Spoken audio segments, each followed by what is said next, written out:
What's going on, everyone? Welcome to Co-op Campaign. I'm Zach, I'm Indy. and today we're talking about something that's really—I wouldn't say it's necessarily near and dear to our heart, but definitely very relevant. We're talking about co-op multiplayer and COVID-19. I figured it's a pretty relevant subject. We've been on a pretty good relevant train so far. Yeah, it's due to the outbreak, we've kind of been stuck at it and stuck in our homes. So that leaves us with no couch co-op or going over to play games and watching other people play video games and interacting with people in ways that we have never thought of before. Yeah, it's funny because I was looking at the news a little while ago. Actually, my buddy sent me this article where it's where Steam had actually hit 20 million concurrent users. Oh I yeah, I'm can not surprised. I can only imagine the guys in the super room like, dude, what's going on? Uh, have you heard recently? There's been an outbreak of something bad. Yeah, I realized that too, and I was like, wow, they got a huge influx. I'm like, no, everyone's just stuck at home and has nothing Yeah, better to do. That's what it really boils down to. yeah. If only my job would allow me to not have to work from home. Honestly. Pardon? Well, if I'm working from home is the one thing because I have to switch between two different computers with my Right. job. Oh, So they it's actually one of gave those. you a computer work from home. Yeah, yeah, because I can't use my personal security. Right. No, it's the same thing with us. They gave us a laptop, gave us like dongle that connects to like the internet and like plugs all the USBs and shit in.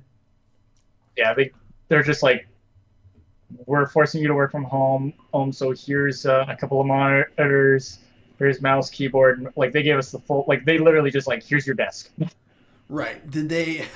Do you just have? Did they actually give you a desk too, or do you just have an extra desk that you can set it up at? No, I just used my desk that I bought before I moved in. Oh, okay. See, I So only like have this the thing. one desk, and my Yep. kitchen is just used up right now for my work space. Yeah, that's part about this desk. Just gonna just raise this desk here. Do you have like a desk crank there? Yeah, It's like rolling up the windows, but rolling up the desk. I love that. And at first I was like, "What's going on? Why is your webcam shaking? What exactly is this?" well, if I really wanted to, I could probably hook an electric drill up to this thing and then just get it to go. Yeah, but it'd That be would the noise. probably break Can you it. imagine like you're streaming all of a sudden? No, hang on, guys. Take it to the top of my head, and then it just like starts rising up slowly but surely. Oh, that'd be great. Bree would kill you though. Yeah, she would. She would. No, wow, we got off topic there real quick. ADHD for the win. Yep, exactly. ADHD for the win. No, so like I started playing Warzone when it came out. Oh, nice.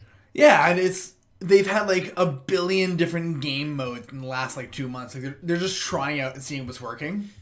Yeah, obviously they have basically a whole bunch of new testers that just came in, and so they're like, let's just throw whatever game mode that we can at you, and let's see what sticks. Fighting on the yellow brick road. If you fall off, you join the Lollipop Guild and you lose. Yeah, And you're pretty just much. like you're a little guy dancing with like pom poms or whatever it is they're gonna have.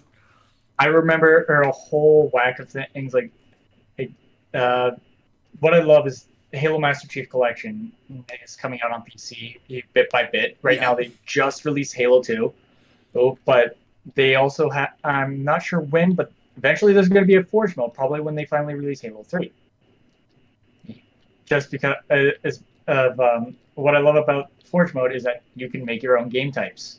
That's That's right, how, you can. yes. I For those told wondering, this is how the Griffball type game type came about. Because as soon as the people who made Red versus Blue, who got their hands on the game, they're like, "Hey, let's make this one-time joke about Griffball a reality." So it's literally they took the assault game type, which is you carry a bomb to the other people's goals, right. and usually there's like a timer for you to defuse the bomb. They instead decided, let's make it an instant, and so that way when you get there and you score, you die. Okay, so that became that game type is still played to this day. as in they still Oh, have that game type in there, and that's been. Let's see, when did Halo 3 came out? Come out like oh what? God. Oh Halo God, 3 came out when the Xbox 360 was released, right? no, it was after it was released. No, no, I no, but re- I mean, like, it was on the 360 Halo 3. yeah, it was Because on the Halo 360. 4 was Xbox One. Nope, 360. Oh, was it really? Yep, I was there for I was there for the midnight launch. I know it was. Oh, okay. I remember because that's when I got this tattoo, my tattoo. Oh, Because it was okay. literally the day I think it was the day of or the day after I got that tattoo, and I did not realize how cold it was going to be that night, and they only wore a leather jacket and a t-shirt underneath, So, so I was freezing. Worth it though, because it was a bit my first midnight launch. So I think my first midnight launch was Black Ops 3. not worth And it. it was just like sitting in a lobby. Everyone was shit talking each other. Yeah, yeah, The that only sounds about difference is right. they can actually see each other and hit each other. Yeah, So a couple of people were scoring out of the mall that day. yeah. But it was The literally best like part about sitting in a lobby. I loved it. It was like, oh my god, this is my childhood. the Halo 4 midnight launch was I was at the Best Buy, and then you know where you know where my parents were, right? Yeah. Yeah, yeah. I know. You know Well, that's the how only Best Buy in the basically region. across the lot was the EB Games. So we're kind of so the people at EB Games are shit talking us, and we're just going like, just buying a game. What the hell's your problem? Wait, wait. So you were at a midnight launch at Best Buy then? Yes, and Oh, there was a lineup at EB Games for the midnight launch over there. right, because they're like right across the way from each other. Yeah, but EB Games didn't give out free crap uh, during the midnight launch. Where like besides your pre-order bonuses, or if you Right. actually go there for the midnight launch, I mean like extra stuff like on the outside. Because while we were waiting in line, because I was one of the first few who they actually started giving out tickets. I'm like, well, what's the ticket for? They're like, oh, we're doing a draw. For what? Just random stuff. Sweet. You win a I think 500-inch plasma screen TV. Excellent. no, it wasn't that kind of like it was random like crap that gave to Best Buy to give away to people, but they're like, Oh, we can't okay. really just give this away because we didn't announce it in the marketing. Right. So it's like, so it's the where EB Games, well, they'll just give it to where Best Buy's like, we kind of have to make this a little bit more legal, so let's do a little bit of a draw, and we'll make it a little bit more fair. I think I walked away with a book that I've lost. Oh, excellent. I still have the poster, but it's at my parents' place right now because speaking of the outbreak, it's kind of impacted the move. Yeah, Anywho, I gotta figure you're like kind of halfway between a move right now. yeah, we're kind of like we're half moved in. We're like it's livable, but we're still kind of like we have boxes still left to unpack. Like if there's stuff that we need to hang up, like obviously Right. you can see how bare my back room is, and you can see I got a nice little painting here. Oh, hey, that's from that dude from Con Bravo. Yep. I only Yeah. know that because because you showed me that guy, and I had that Doctor Strange still hanging up in my kitchen right now. Yeah. We've been waiting for a whole lot of things, so that way we can just do a whole lot. We were hoping that we would be back in the offices by now, so that way it's hey, we can get all the construction done because that's also needs to be done. Anyways, we should be getting back on topic here. We should, yeah. COVID affects us all differently. It does. No, Uh, we were talking about we were talking about the Halo launches first, yeah, the Halo which is probably launches. about as on topic as we got at that point. Yeah, and to get back on that a little bit, I've experienced this lately when um, playing the online Halo competitive modes. Uh, it's the same experience as when I had when I first started playing Halo, and I found that during the weekends I started playing worse for some reason. I was going, why am I sucking at this game? I'm usually really freaking out, even on my KDs and all that other stuff. Then I realized, right, it's the weekend. This is when all the new people are coming in who only play during the weekends, who aren't really as great, and they're just taking pot shot at the campers. Right. So like, I used to be really good at this game type called SWAT. It's basically the Call of Duty version of Halo, but Oh. uh, where like that kind of game type where it's the you got no shields and you got little health and it's literally a headshot will kill you. So, Okay. So it's really like you got to be like on the ball the whole time. yeah, you got to be really on the ball. Gotcha. But when you have a whole bunch of new people coming in, they just run around like random and then they suddenly see you and take you out. Nobody works as a team. Because Halo is a very much a team type game. It is. Well, it's all military groups, right? Yeah, Like even but it's any kind of multiplayer game where it's like a shooter based game and it's a team based game, you gotta operate as a team because there's always the one dude that's the lone wolf that just like gets the entire team blasted out. yeah, there will be that person, but you could always have this is why I find Halo more balanced than Call of Duty because if you're playing a team-based game in Call of Duty, you will lose if you're the only person on your team. Where in Right. Halo, you could most likely even out the score, or possibly even win when you're the only person on the team. I've seen it happen. I've made it happen, and by accident I made it happen because it has to deal with respawn rates and all this and the balancing of the guns. Because in Right. Call of Duty you can have a bunch of overpowered guns, where in Halo every gun is the same. Well, there's no Well, modifications you can add to them. exactly. I was gonna say like there's no modification. There, There's no like alternate fire types where like one person is playing with a bunch of noobs and the guy's got like a grenade launcher attached to his gun.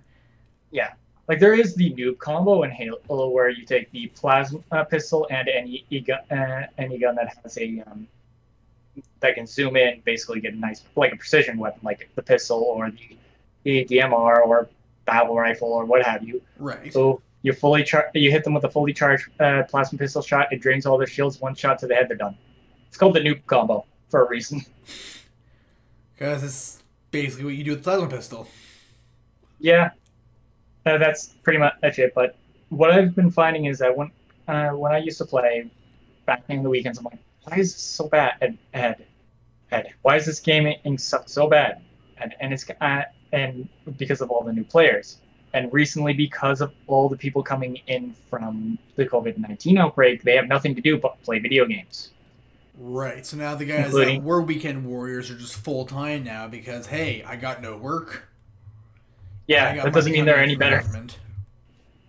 Doesn't mean they're any better. No, it doesn't. But like, the more practice you get in the game, the better you're going to be. Yeah, Like I yeah, was, the only reason why I got good at streaming at playing Fortnite was because I was streaming Fortnite all the time. yeah. But like I never off stream played the game. Yeah, it was I remember playing Halo. Oh, like it was one of the top games that I played. I think for Halo 3, it was my number one game, and at that time, like I don't think I was still playing it.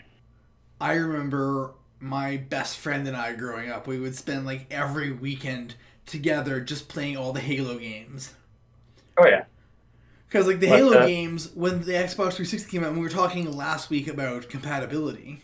mhm, When the Halo games came out, or when the 360 came out, they made sure that the Halo games were compatible with the 360. yes, they did. So like I got an Xbox 360. We hooked it up to my like big screen TV in the basement. My buddy and I just had like cup noodles and spent the entire night. You know, we'd beat like throughout the weekend. We beat Halo 1, Halo 2. If we could squeeze it in between meals, we'd beat Halo 3. Yeah. My actual very first Halo game wasn't Halo 1, it was Halo 2 and that's because Halo 3 hadn't come out yet. I hadn't got the original Halo game, and someone let me borrow Halo 2. And I got stuck on one of the Arbiter levels, and I couldn't figure out where it is because everything is freaking gray. Yeah. It was just like, okay, where do I go now? Like, what button do I press? Why is it not? I wasn't getting any prompts. I wasn't like it was just one. It was just one bad design level. It wasn't really a fault. Like it was just there's always the one in a Halo game, and where they're like Halo 1 has the library. I hated the Everybody hates the library. library. Actually, you know what I really hated was the very first level with the flood. No, it wasn't the library. It was it was a 343 Guilty Spark, I think. Yes, 343 Guilty Spark. That one I didn't mind. It was the library I hate No, because everyone hates it. because one time because going down one hallway, you turn around and you get hit with a rocket launcher, and it's just like okay, what? Let's be realistic though. The library is the water temple of Halo. Yeah, they kind of tried recreating it with Halo 2, but they're kind of like, yeah, no, we're not going to go full out on this. But they kind of did with that level with the where that I got stuck on was that my library of Halo 2. Yeah, no, there's always that one level in a game that messes you up for a while. Yep. In Halo 3, I think it was the Grave Mind in level where you're literally on the Covenant Capital's ship, or whatever their home base is, and you have to basically go and retrieve Cortana. And you have these, and you run out of ammo very quickly. The blood are a pain in the ass to kill, and it's just just glad I never tried it with doing it lasso. For those who don't know, that means legendary skulls on, and the skulls can make it very difficult. Oh, the You second don't you see get your on gun, you don't legendary, see your reticle. You have to melee to get your shields back. One of the skulls makes the grunts explode. So if you're standing too close to them, they will kill you. So the grunts won't run away; they'll do more suicide bombs. that It makes the sounds game very awful. difficult. That's awful. I think there's an achievement for but I'm like, yeah, no thanks. I'm not doing that. I No, don't no, need you, it. you gotta know your limits. I was the one who wanted to create a bullet hell game back in the day, but then I'm just like, and then I realized, right, I'm gonna have to test it. That's the thing. You gotta remember if you're making a game, you've got to test it until you can get a tester or release it into like closed beta. Yep, and that ain't gonna happen. Like it's funny because I thought I was okay with bullet hell games. Then I played Enter the Gungeon. Yeah, it's I when I first my first played a bullet hell game. It was I played it more for a comedy reason, just because it was one of those like very stupid Japanese ones. Like not, I'm not saying they're all. Yes, they all come from Japan. Most of them come from Japan, and I'm not saying that the also it's like it was one of those obvious fan service ones. And I'm Oh, playing it for the laughs because I'm just going, okay, how stupid is this going to be? was it Because stupid? yeah, it was stupid. It's a lot not safe for work, but it was one of those. I'm like, okay, how far are they going to go? I just got to see. Like And did it curiosity got get the did it better of get me. worse as time went on? A little bit, yeah, but I didn't. I don't go for the like too fan servicey kind of games. I'm just like, okay, how far are they going to go? Is this going to be anything? Anyways, but yeah. Anyway, as to get back onto the multiplayer thing. Yeah. So like I noticed that a lot of Well, okay, so when this whole COVID thing happened, like a lot of my friends that I have through the comedy scene are parents right now, Mhm. and the kid wanted to play Fortnite, but they didn't have like a PS4, so like they all went out and bought Switches. They bought Switches just to play Fortnite. Well, I mean, their kids are like 5, 6 years old. They're not gonna get a PS4 for the kid.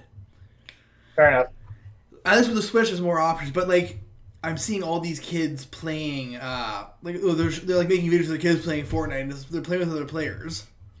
Yeah. And I noticed there's a lot more kids playing Fortnite now. Like I Yeah. took a break from Fortnite a couple of weeks ago because I couldn't play it anymore. I stopped playing Fortnite a while ago just because I'm going like because it's one of those things with my ADHD. It's one of those like I play a game for a while and it's like unless it's really hooked me like Halo has, Halo has hooked me. It will always have my heart. Yeah. But it is like I've with me with Fortnite, it was one of those. I have way too much to do to think about to kind of like resource management and gun management and all this other kind of things. It's like can I just shoot people? Yeah, that's the thing. Is like there is resource management, which I don't. I'm not saying I hate it, but the problem is there's such a huge skill gap. Like people coming in now, it's like, oh my god, this game is so hard. It's not that the game is hard. You're playing against good players who have nothing better to do. When COVID started, I had a buddy in Ireland, and when COVID happened, the UK got hit really bad. Yeah. So they just locked everything down. Yep. And so I'm playing with him, and I was like level 65, I think, at the time. He's level 247. And I'm like, how are you playing so much? He goes, dude, we can't leave the house. Like in Ontario, we can still go to the grocery store, we can still go to the bank, we can still go to some places that are like considered essential services. Wow. But they can't do anything. They're just stuck. I think they can go to the grocery store. I'm not sure. I think they kind of They have have to actually call the police and say we're going to the grocery store. Okay, so it is that bad. I didn't really ask my. Yeah, it was that bad. You have to give like your license plate information. You have to give your driver's license information to the cops. And this is why Instacart exists. This is why Instacart exists. But keep in mind, when everyone's stuck inside, there's no way the delivery system is going to keep up.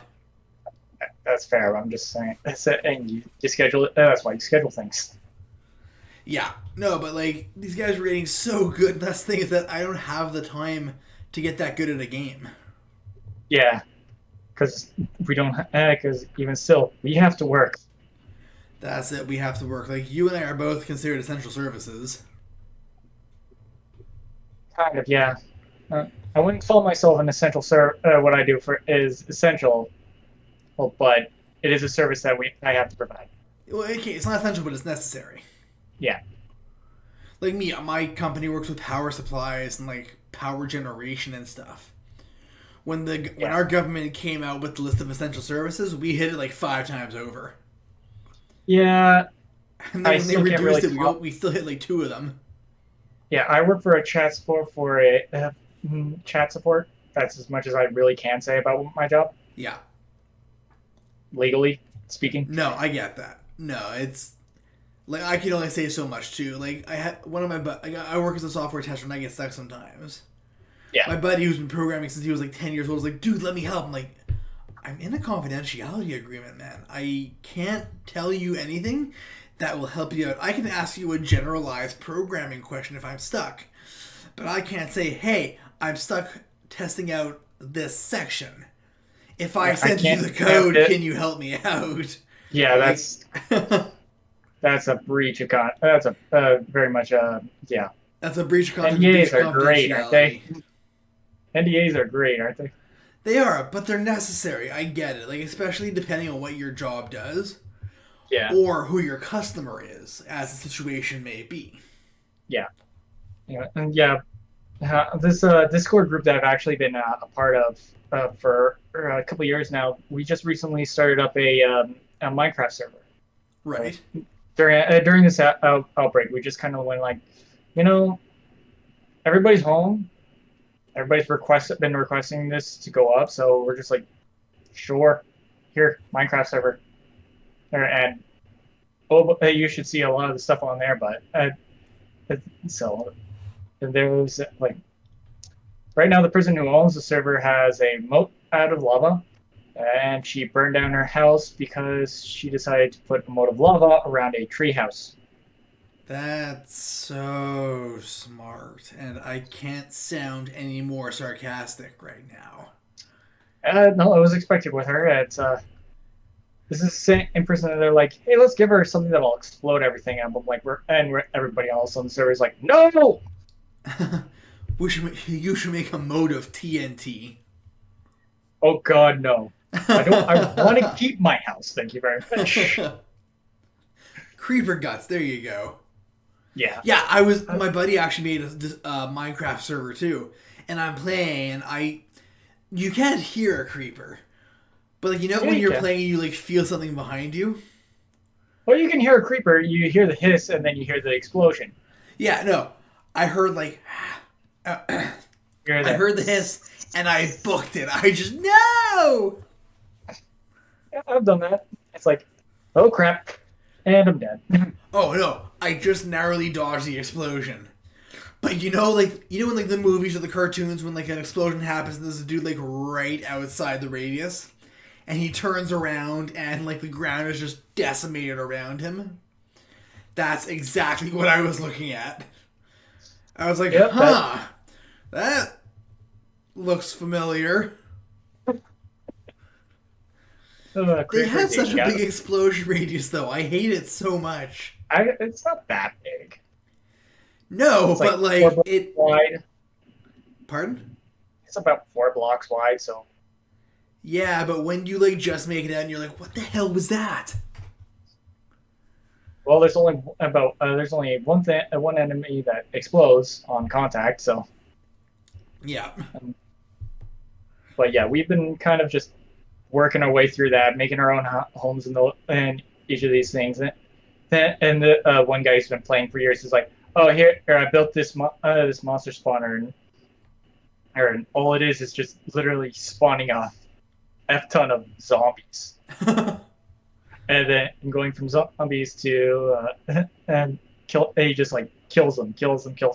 He wants more spawn eggs because apparently those are very rare drop chance. Oh, okay.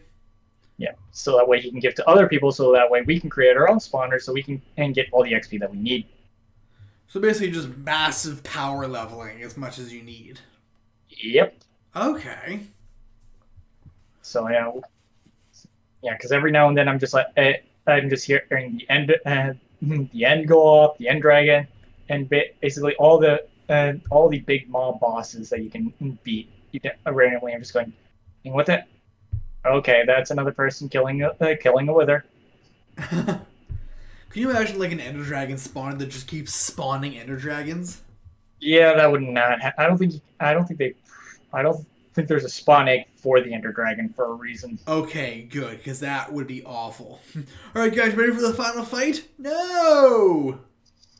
And then it's just a sky full of ender dragons. You're like, and then you wake up and you're on a cart in the back, cart being pulled by a horse off to get your head cut off. Yeah, that's usually how it goes. Hey, you're awake. Actually, I've been playing a lot recently. I'm pretty sure it's oh good you're awake. Yeah, right. Oh good, yeah, right. It is oh good you're awake. Yeah. Yeah, it is oh good you're awake. I know because, so you know that I have an irrational fear of spiders, right? Oh, so you're like Brie. Yeah, so like getting out of the first area, I made the mistake of playing it in VR. And I forgot where the spiders spawned from. One landed on me. I screamed and I cried inside a VR headset.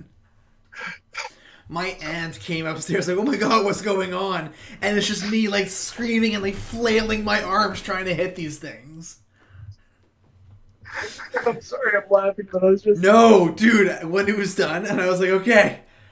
Did you record it? Never do that again. Did you record it? No. Yeah, that would have been... I wish I had recorded it. That was awful and brilliant all at the same time. Yeah. Oh god. I actually cried. For one of those who don't know, one of the first dungeons in Skyrim, the enemies you face were giant fucking spiders. Yes, and giant is in like human sized. Yeah, it basically the size of the giant spider in Harry Potter. Yeah, you're fighting off against Aragog. Yeah, I couldn't remember his name. I could because that was a terrifying moment for me as a child, especially seeing the movie adaptation. Reading about a giant spider is fine, that's one thing. seeing like the eyes and like the fangs like kind of moving while it's talking, you're just like, ooh, no, I don't like that. I don't have that big a fear of spiders, but it's the. Do I find I'm more afraid of the bite really than the spider itself Yeah, because especially they're because very. Because honestly, spiders are very timid. If they don't want to bite you, they will only bite you if you try to harm them. yeah, Like they're very much peaceful. That's why people have pet tarantulas. It's not. and like I know that part, I get that part, but still, just something about the spider, it just. Ugh. Yeah. Ugh, but yeah. Ugh. Sometimes it is just a little bit like, oh god damn, another spider. Yeah. Where's the giant hammer when you need it? The giant fly swatter just started a drum solo on the table. Okay, I'm just gonna search for a mod for a giant hammer for Skyrim. Oh, there's no way it doesn't exist. You just walk around like you're just destroying a village with one swing, killing everybody at once. Yes. Here's Well, the see, hammer of God. I smite you in the name. I don't know any Daedric princes. Damn it! I was going somewhere with this, and I was going really strongly with it. And Yeah. as I'm saying in the name, I'm like, I don't know anyone. Uh, I do remember one thing that I did. I'm a horrible person for it, but do you know about the ebony blade in Skyrim? That sounds very. Isn't that the dragon killing blade? Oh, that's a different blade. This ebony blade is basically a vampiric blade that if you kill someone as you're like hitting someone with it or hitting an enemy, it drains the life force out of them and gives it to you. Right. In order to fully power this weapon up, you have to kill allies. Oh. I did not kill all of my allies. I killed one ally repeatedly because there is a stone that you can go to that allows you to resurrect someone every 24 hours. Oh, and they don't even hate you for killing them? Nope. It fully resurrects them, so this is an exploit of the game. This is not. I did not turn on God mode or cheat in any Right. way to do this. I did this legitimately. Yeah, you go, and I killed one of the basically non-essential followers that you can have, Faendal, because he really doesn't have any quests after his one quest. It's like okay, and his isn't very interesting anyway. So I'm just like, hey Faendal, come down to my basement. Actually, Stab, stab, stab. Resurrect. Stab, stab, stab. Wait a day. Resurrect. Stab, stab, stab. You have to do it, I think, like 6 times. my absolute favorite item in the game is the Ring of Hircine. I didn't collect all of them because once I got to like the end, I'm just like, man, there's really not much to. And there's a whole bunch of quests, but I'm like, there are a lot of fetch quests. Well, Everybody hates fetch quests. Yeah. Well, the Ring of Hircine just lets you turn into a werewolf unlimited times. Yeah, well, I turned myself into a werewolf because I'm just like because I didn't want to be a vampire because Yeah. because No, vampirism in the game is actually good for you, even though it gives you a whole lot of buffs. It really sucks. it does. First off, you can't go out in the daylight. Nope. The longer you don't drink blood, the uglier you get. Yep. And then at a certain stage, people are like, "You're a vampire, get away!" Yeah, it's one of those things where werewolves are basically all the benefits of the vampire, but none of the downsides. Werewolves can take out a giant, no problem. Also, Yeah. like werewolves are walking tanks from early levels. Mm-hmm. And I think that you can cure being a werewolf. I think you can, but you can't get it again after that. Yeah, it's one of those things. Same with vampire. Well, no, vampirism you can get it no matter what every single time. You have to cure yourself of that no matter what. But Yeah, no. So like, I know the vampirism, you gotta get bit by a vampire, contract the disease, and wait. What was it? 3 days? yeah, Yeah, 3 days and you become a vampire. it's not. And then you have the Dawnguard DLC where you actually have to choose whether or not you can become a vampire if you haven't already. Yeah, because with the Dawnguard DLC, you become a vampire lord also. If you so choose. If you so choose, yeah. I did not because I'm like, hey, why? Why would I not want to go outside during the day? Why would I want to basically try and be a vampire and have to be sneaky? Yeah, that's just gonna make shit more obvious. I'm already hidden well enough as a werewolf. Thank you very much. Yeah, werewolf, no issue. Because you can shoot, because werewolf is, or lycanthropy is a power. Yeah, Vampire is a way of life. yeah. I'd rather have a power than a way of life. Yeah, Thank you exactly. very And much. then, so with that whole ring of here scene, you know what it is, right? Nope, I haven't played that. I haven't gotten that Okay, so because there's a there's so much town. crap in that game. There's a town near Dragon's Reach. Is Dragon's Mm-hmm. no, it wasn't Dragon's Reach where the Jarl of no, it's Balgruuf, right? Yeah, Yarrow Dragon's Reach is the castle or the main home of I think Whiterun. Yes. So yeah, sorry, it is Whiterun then. Yeah, it would be Whiterun, I think. Yeah, so there's a town near Whiterun that has a prisoner who is a werewolf. Who gets released and you have to go hunt him down. He's like, all these hunters are here. We got to appease the god of the hunt. And you get a ring from him. Actually, to start the quest, you get a ring from him. He gets released from jail but you have the ring equipped. You can't unequip the ring. And at random intervals, you become a werewolf. Oh, if boy. it even happens while on your way to this hunting ground. And you have to do a certain amount of things to get the Lord of the Hunt, Hirsine, to bless the ring at the end and give it to you as a cured ring of Hirsine, which lets you turn into a werewolf anytime you have it equipped and anytime you want. Oh, The downside is, though, when you do spawn, you're naked, you have to equip the ring again to use the power again. I mean, that is what happens when you're a werewolf. Is that all your equipment gets taken off of you, no matter That's what. true. So you become the weapon. You become your armor. You become everything. Yep. And then you can still use the same werewolf benefits, like eating a body gives you more time as a werewolf. Yep. So yeah, that's. Oh, we got really off topic there. We did. Also, let me just say, your hair is beautiful. Uh, I've been needing a haircut for a long freaking time. Here's the worst part, though. By the time haircut places open up again, it's gonna be forever until you get an appointment. Well, not with great clips. It's the and book time. It's about half an hour. Well, I'll just take about 20 minutes, then drive over there. That's true. No, my mom's coming into town next weekend. Yeah. And she's gonna cut my hair because she used to be a hairstylist. Nice. Yeah, Yeah. I'm I want to basically see how going. far I can grow out the beard, though. I want to see if I can get like actual beard. I want to braid Yeah, this thing, man. All right, Jack Sparrow. I was actually thinking more of that mercenary from Mercenaries too. Oh. No, whenever I hear braiding a beard, I'm just thinking Jack Sparrow. Jack Sparrow. That's all, because that's the first character that I've ever seen with like kind of it was the braid and the beard. Yeah. Or any dwarf in any fictional piece of literature. Or Thor. Does Thor have a braided beard? Endgame. Right. I'm not spoiling the end. I'm not trying to spoil the end game, even though it's practically been spoiled by everybody else.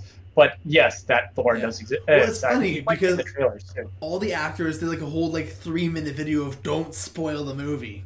And for 3 weeks after the movie came out, not a single meme. I was so glad about that because I'm like, please don't spoil the end game, please. Yeah. I know how a lot of those characters are going to be coming back because they have movies, but I'm just like, hey, I want to see this and I want to see how good it is. Please don't spoil it. I know that we're going to go off topic with this, but they did such a good job with Endgame and Infinity War. It's because they knew they had a plan. They didn't really have a plan up until Avengers, the first Avengers. Right. And then once you see the post-credit scene, or not, the first post-credit scene of Avengers, where they reveal Thanos. Yeah. That's when they started down the path to Endgame. Oh yeah, setting everything up. They had loose stories tying everything together. Yeah. Which I thought was really cool.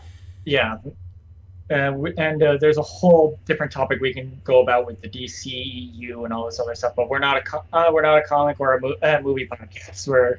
No, we're a Um, gaming podcast. I know. I just want to take a minute to like just talk about that. How they did a really good job with it. they did a really good job with it, and they took their time with it. They knew what they were doing, and they had an end. They literally did have an end game and plan, They did, and and they executed it perfectly. that comes with like, hey, everything when you have, and when you're creating anything, tip for new creators out there, if you're going to be creating anything, have an end game and plan. Have that. What do you want this to end up being? Like, even if you're just writing a story, what do you want that ending to be? Like, always think of that, because otherwise you're just going to keep going into what I like to call the Lucas effect, the George Lucas effect, Yeah. and where he would go back and re-edit his movies and rechange it to make sure that it was perfect for him, not perfect for his audience, because his audience loved the first iteration of it, and then all the changes that he's made kind of made them. They're not worse, but it's just like, Yeah. Well, see, here's the thing. really. Lucas, awesome director. Hell, he sold the series to Disney I for what wouldn't was say it? no. He's not. Have you seen the prequels? Okay, was a good He's a good director. storyteller. Yes. I will say that he's a good storyteller. He's good at creating worlds, but he's not great at directing, because just look at Attack of the Clones, and you got very stilted acting, very much like trying to be Shakespeare when it's like, this is clearly not supposed to be Shakespeare. Yeah. No. Well, see, the problem is it ended up turning into a space soap opera. Yeah, I mean, it it did. kind of was in the original trilogy, but there was more action. There was more story to it. Yeah, Actually, no, there was less. There was less action. Let me rephrase it. There was less action, but way deeper story in the original mhm. trilogy. In Yeah, and also they episode tried one. doing. Sorry, go ahead. Yeah, in the original trilogy, in 4, 5, and 6, only George Lucas only directed the first one, and due to his limitations, that's why it was he had to work around them. So he got really creative, and that's why it actually is actually good. When you see what, and he has no limitations, you get the prequels. 4, 5, and 6, he let other people direct while he was there as like a story editor and basically going, yeah, we're going to be doing it this way, but he let the directors direct and let the actors act. In 1, 2, and 3, he just, you can see the actors want to try, they want to do it, but poor dialogue, written by him, poor writing, because when literally in Revenge of the Sith, literally whenever they're fighting, it's just they fight. There's no like, the only really good fight scene in the prequel trilogy is in Episode 1, and it's the Darth Maul fight between Qui-Gon and Obi-Wan, Yeah. because there's just this one scene where it's like, you can tell each of these characters differently by how uh, uh, this one section is, where Darth Maul is basically behind this laser door, or pacing like a predator, or at Qui-Gon, who's just there sitting there calmly, waiting for his time, being patient like a Jedi. Yeah. And then you have Obi-Wan way in the back as the Padawan, still unsure, or just like, I gotta get to him. I gotta, like he has that sense of urgency to get there, because he wants to help his master. Master's sitting there calm and ready and collective, while Maul is there pacing like a predator. That is pulled so much, and there's no dialogue. Yeah. No, It's because you all don't. it's all with visuals, and that's what I love about it. Where in Revenge of the Sith, when you get the Anakin versus Obi-Wan fight, it is literally just they're fighting. There's No, no meaning it's behind it. There's no differentiating. It's just a really cool fight scene. yeah. And I like that they did a fight scene basically across a planet side, which is really cool. Yeah, it was Because not a lot cool. of movies will do that. They It is cool. I will say that it is a cool looking, but yes. story wise, it's just like they fight. Now, well, story Okay, wise, like okay, look, episode 4, he's already Darth Vader. We got to kind of wrap this up now. yeah, it was very much a like, it's filler, and I'm like, can you tell me something like, yeah, like this is why Lucas is a great creator, not a great writer, not a great director, but he's a good creator. He created Star Wars. Yeah. He creates worlds. He has a good mind about that. He just his dialogue writing skills aren't that great. Like he can, if he just let someone else write it or let someone else take over to kind of spice up the dialogue. It's like to me, it felt like very early translations of a Japanese RPGs that came over to North America. Yeah. But all that to say, Yeah, you need to have an end game in for mind. your multiplayer or even your single player games.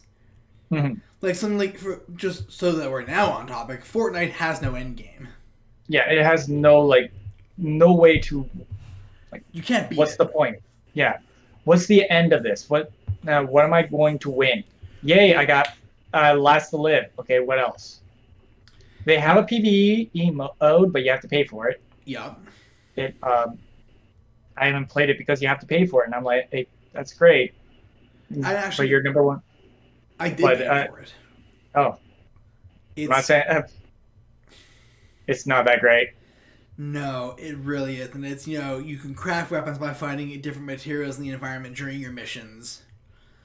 You can find ammo maybe on dead zombies if you're lucky. But it's very much so. I mean, remember, Fortnite was supposed to be the PVE version, not the PvP version.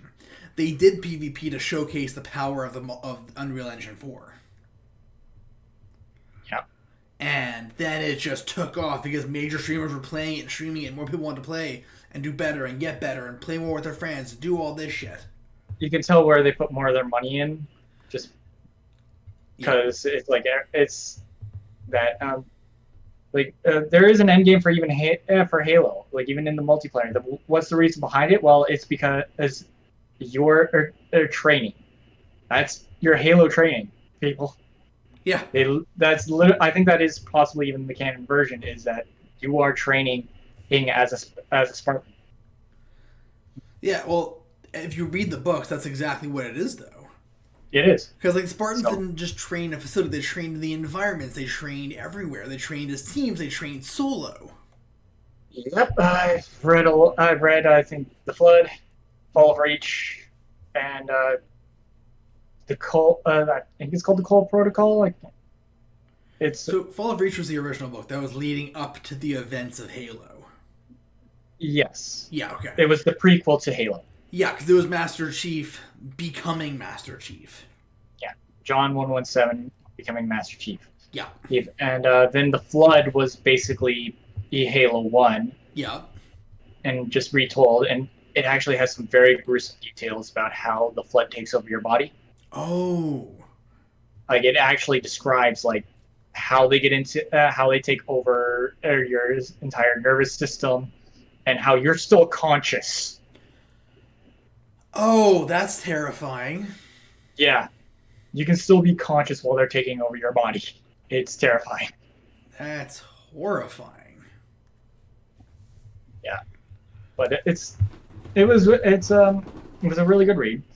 But yeah, when I stopped playing Fortnite just because I got bored of it, because I'm just going. To quote another great video game, have I ever told you the definition of insanity? You know, when you're doing the same thing over and over and over, expecting shit to change. Yeah. And it's like they can add new gameplay mechanics, but it's still going to be the same thing, guys. It's still going to be. There's not going to be any difference.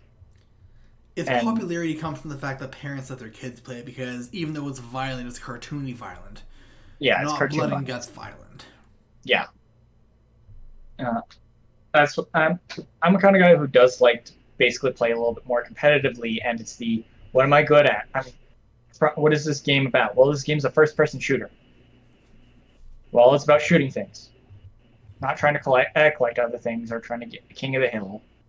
Well, you can have those game types, but I prefer just like straight up Slayer. Yeah. straight up deathmatch, just because it's simple. We can work together, we can do all this other stuff. Or all those other game types, especially with COVID-19, all the new players coming in, nobody really knows how to play those game types. Nobody really wants to work together. Yeah. The other thing is too, it like with multiplayer though, there's so many more people coming in because there's nothing better to do. Mm-hmm. Like I used to go to comedy shows, or I used to go to support my friend's band playing. I would be out like 4 or 5 nights a week. I'll be over at your place playing Dungeons and Dragons. Exactly. Like we always had, we always had something happening. Yeah, but now everybody has this free time, and I'm not saying it's a bad thing. I'm saying it's a good thing because if you didn't have anything to do, you would go insane. That's exactly it. Like I started streaming more regularly. I started posting on YouTube more regularly. Yeah. Just because I gotta occupy somehow. Yeah, we can even the number one game that has sold so far this year has been Animal Crossing. Yeah. And the reason why is because everybody can interact with other people on their islands and go to each other's islands and do something. It's one of those I think it's the number one selling Animal Crossing game of all time. Yeah. And it's definitely going to be a contender for Game of the Year too. Oh yeah, it's probably a lot of the same as the previous incarnations of Animal Crossing. I can see why, because of COVID-19, and it's because a lot more people have Switches. A lot more people have the game. You can buy it digitally now. You can, and everybody's playing it.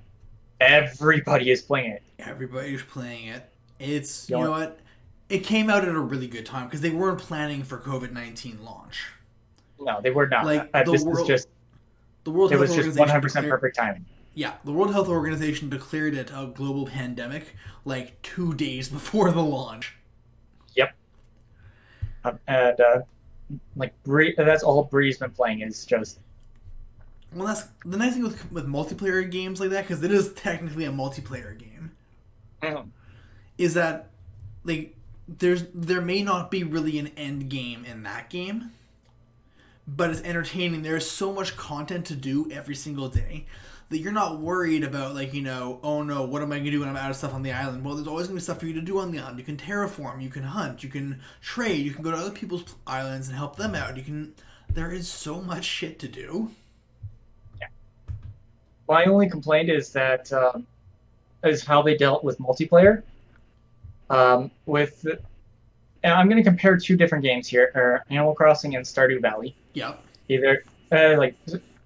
And there's only really one main factor of the difference here, and that's in the Animal Crossing when it comes to multiplayer or local multiplayer, or even if I wanted to use my profile on the Animal Crossing game, I have to, I can't really do much. It actually takes away a lot of my capabilities. Yeah, you're more of a visitor than anything else. Yeah, you're more of a visitor to the island than anything. It's just that's that, and it's only one island per Switch. So, what am I to do? I have to wait for basically Bree to finish everything. I have to wait for her to just go actually do anything so I can do stuff. Otherwise, it's just I don't want to have to wait on someone else when I'm hey, I want to go and do my own thing. It's kind of how I play games. Yeah. Where in Stardew Valley, it's anybody can go in that multiplayer. Anybody can go do anything. They can all build up their own skills. I could go mine while you can go fish. Exactly. Well, that's the thing with Stardew multiplayer. If you had up to 4 players, you could theoretically dominate a market within a year. Yeah. One person could be fishing every day, and that could be their job. One person could be mining every day, and that could be their job. One person could either be crafting or harvesting, while one person does the watering and the planting and the buying. Yeah. If you had 4 players for Stardew Valley, and also though you'd be able to make more money because especially at the start where everybody gets the turnips at the beginning. Parsnips. They get parsnips. But everybody gets 15 parsnips in their house. Not one person gets his parsnips and that's it. Yeah. So you could easily plant 60 parsnips with in one day. in one day, and then the amount of money you get from that, you Yeah, could literally have a massive parsnip farm in probably 3 or 4 weeks. yeah, because everybody shares the same money pool. Yes, everyone shares the same money pool, but the fact that you can buy more and do more, because you'll make, how much is it to sell one parsnip? I can't remember honestly. Yeah, I only know if you want to know what I do, I basically go, okay, what's the best selling plant for this season? Right. No, but I think it's like I think it's like coffee beans. If you can get them early on, are probably the best because as they're their own seeds. So and then every 2 days they produce seed and they produce product. So and you get them basically throughout the entire year except for winter. right. So for and which season are for whatever season they're best in, you could just stock. For example, let's say coffee beans were best in the summer, for instance. They're best all year round. Honestly, they're the number one plant. Actually, Yeah, because again, as like if you take the coffee bean, they give out coffee beans. Like the plant itself gives out coffee beans, which you can then plant, get more coffee beans, and then they give you like 4 or 5 a day or every 2 days, and they oh, sell for a lot. so you Especially could if you get like basically a giant coffee farm.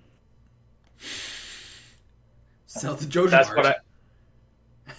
No, don't no, No, no, don't I show know, coffee. I know. I was just doing a whole like mega corporation sale thing. Yeah, but I did that. I'm just going and like I'm making a lot of money. Like it's ridiculous. It's like I can let's see, Stardew Valley. Oh, you're actually gonna look it up? Yeah, I'm actually gonna be. I'm looking it up. Like uh, I'm actually really curious to see this. yeah, crops. Let's see here. No, let's see here. That's 8 gold per day. Coffee beans generate if planted it. Mm, because they're basically year round. Right. Except for winter. 25 gold per day. Ooh. And that's from one plant. That's from one plant. It takes a total of 10 days for it to actually first grow and do all that. Right. But it grows back every 2 days, and oh my, and when you get it's 25 gold per day, and that's for just that one plant. And I'm looking at the other ones. Strawberries are about 12 gold per day. Can get up to if you plant them early enough in the season, they're 20 gold per day. Right. Blueberries are also 20. Let's see. Starfruit, which is also one of the bigger things, it only beats it by a little bit at 27 gold per day. Wow. But those you can't replant. Right. So with a coffee farm, you could literally spend 1 year getting all the seeds that you need for it, Yep. and then the next year just plant a whole huge walkway on your farm, pretty much. Yeah, like I'm even. It is the number. Yeah, the only thing that's even more and technically really the best is the ancient seeds. Right. But those are very Those hard to are come by. very rare and very hard to get. It, Well, and those ancient seeds produce ancient trees. mhm. And it also takes about one season for it to actually produce anything. Right. So, Can you actually make coffee in the game and sell that too? yeah, you can make them from coffee beans. You put them in a keg. Oh my god! Why did I think starting a coffee brew, like a coffee house, when I played the I did. game? I did because you can brew coffee. Okay, Extra Life this year. That's what we're doing. Yeah, the number one and plant to actually sell or to actually have is the sweet gemberry at 83 gold per day. But it can only grow in fall, and they can and only it be if the seeds can only be found by the traveling toad in the spring and the summer, and rarely Oh. during the fall and winter. And they can only grow once per season, and you only get one out of the thing. That's it. So you really only get like 400 gold off it, or however long it takes to grow. Yeah. That would be like a nice boost, but it's not Mhm. nearly as sustainable as having a coffee farm for 3 seasons. Yeah, I want to correct myself on the coffee bean. They can grow in spring and summer, not into fall. But if you have the greenhouse, you basically have that. You basically have year Right. round, anyways. Right, you could grow them even in the winter at that point. Mhm. But at that point, I would just fill my greenhouse with the ancient fruits, just because that is the number one. Especially because then you can make ancient fruit wine, and then you put those uh, into casks, and then you age them for even longer, and you get even more money out of it. Right. So if you're going down the ancient fruit route, you have to basically um, spend a lot of time to get a lot of money, or you can just go with coffee beans and get about 25 gold. I think I'd rather go with coffee beans if I'm being honest. Because even though like you can get ancient seeds for free, technically once you get the your first ancient seed, you actually get the recipe for it. Right. But in order to get more ancient seeds, you have to you have to make a seed maker and then get rid of your ancient fruits. So it's really a very long process before you can actually start making money with ancient fruits. Where coffee beans are basically the shortcut. Right. That makes Right. sense. I That's think why I like. Yeah, sorry. I was gonna say I think we should probably end things. We've been at it for about an hour. Yeah, we probably should. Yeah, guys, thank you so much for tuning in today. This got off topic so many times, but I think it actually turned out pretty for the better. Yeah, it did. As always, Mainly because there's not really much we can talk about besides saying, yeah, COVID-19 and multiplayer. yeah, no, this was the thing. I wasn't too sure how long the subject was gonna last, but the fact that we were over an hour is actually pretty impressive. We're about 50% of that was more talking about other games and other things, and then probably about 25% was movies, and then 25% was the actual topic. Yeah, but we still got in there, so I'm happy about that at least. Yeah. All right, as always, you can find us on socials. If you're watching this on YouTube, my social is the exact same as the custom URL. Instagram, Twitter, Facebook, The Zychopath. And where can we find you? You can find me on Facebook and Instagram. I really don't post much to it, so honestly, just I'm working on that. It's more or less my job right now. It's kind of taking up a lot of my time, so I haven't really advanced it. Right. So I would say don't try and find me just yet, just because there's like nothing there. Or it's like I just got a placeholder page. That's it. Right. So, and my Instagram, if you want to go look at pictures of my cat, that's pretty much it. Like I know that's what the internet's for, but True. it's something. Yeah, exactly. That's another topic, I think, for a different podcast. That's another topic for a different kind of podcast. It's like, yeah, cat videos. Exactly. Anyways, you guys, have a good one.